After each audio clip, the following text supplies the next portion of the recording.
Hello, students, teachers, parents, history nerds. Hello, everybody, and welcome to Nutshelled History, where we lay out the facts, the good, the bad, and the ugly. We continue with our Modern World History series by looking at World War I ends. Don't forget that there's a link for a fill-in-the-blank worksheet in the description.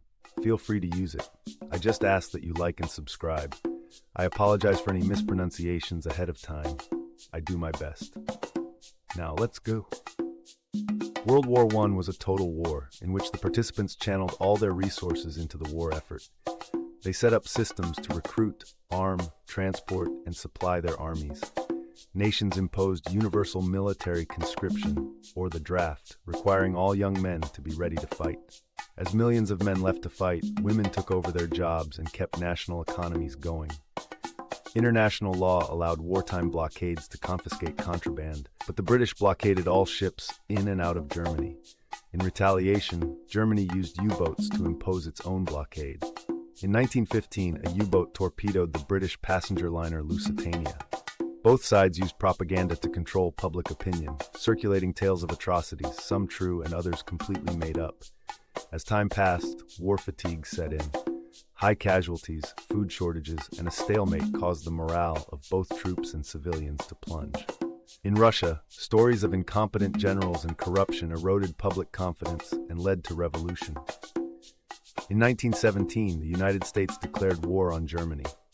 By 1918, about 2 million fresh American soldiers had joined the war-weary Allied troops on the Western Front. President Wilson issued his 14 points, his terms for resolving this and future wars. Among the most important was self-determination for peoples in Eastern Europe. With American troops, the Allies drove back German forces.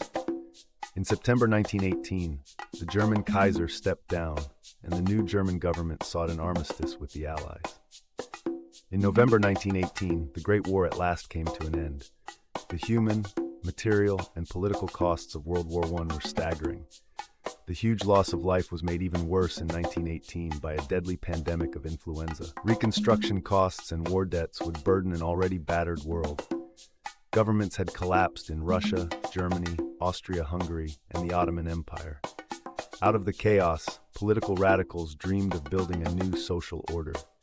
The victorious Allies met at the Paris Peace Conference to discuss the fate of Europe, the former Ottoman Empire, and various colonies around the world. The Central Powers and Russia were not allowed to participate. The three main Allied leaders had conflicting goals. British Prime Minister David Lloyd George focused on rebuilding Britain. French leader Georges Clemenceau wanted to punish Germany severely. American President Wilson insisted on the creation of an international League of Nations based on the idea of collective security. In this system, a group of nations acts as one to preserve the peace of all. In June 1919, the Allies ordered representatives of the new German Republic to sign the Treaty of Versailles. The treaty forced Germany to assume full blame for the war, imposed huge reparations that would burden the German economy, and limited the size of Germany's military. The Allies also drew up treaties with the other Central Powers. All these treaties left widespread dissatisfaction. New nations emerged where the German, Austrian, and Russian empires had once ruled, but many nationalities did not gain their own countries. Outside Europe, the Allies added to their overseas empires. Colonies that had hoped for an end to imperial rule were disappointed. The treaties also created a system of mandates, territories administered by Western powers. The one ray of hope was the establishment of the League of Nations. The failure of the United States to support the League, however, weakened the League's power. All right, now let's recap. World War I was like a global group project gone terribly wrong. Everyone threw all their resources into it, conscripted the guys, and handed the keys of the economy to the women, who kept things running while the men were off fighting. Germany and Britain got into a nasty shipping spat. Britain blockaded everything, and Germany, not to be outdone, started U-boating anything that floated. By 1917, the US showed up like the kid who didn't read the syllabus, but still wants to fix everything. The war finally ended in 1918 with Germany waving the white flag. Then came the Treaty of Versailles, where the Allies basically told Germany, "This is all your fault, pay up," which didn't exactly make things better.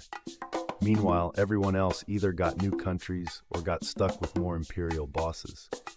The one bright idea was the League of Nations, but the US ghosted it. So it was like setting up a security system, but forgetting to plug it in.